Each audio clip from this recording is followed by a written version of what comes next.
Вот. Появился непонятный стук, уже примерно месяца 2 я с ним езжу.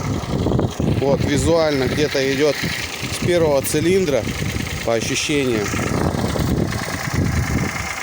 Двигатель 1КР FE, трехцилиндровый.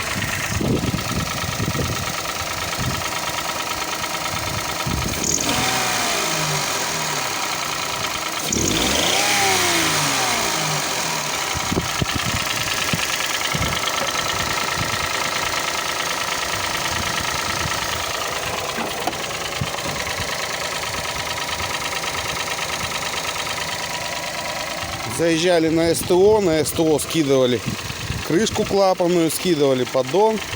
В общем, ничего там криминального не нашли, стружки не нашли. Вот, заказали двигатель контрактный с Владивостока. Где-то через месяц будем менять. А вот этот двигатель будет разбираться. И будем искать уже причину досконально. Вот, всем удачи, пока.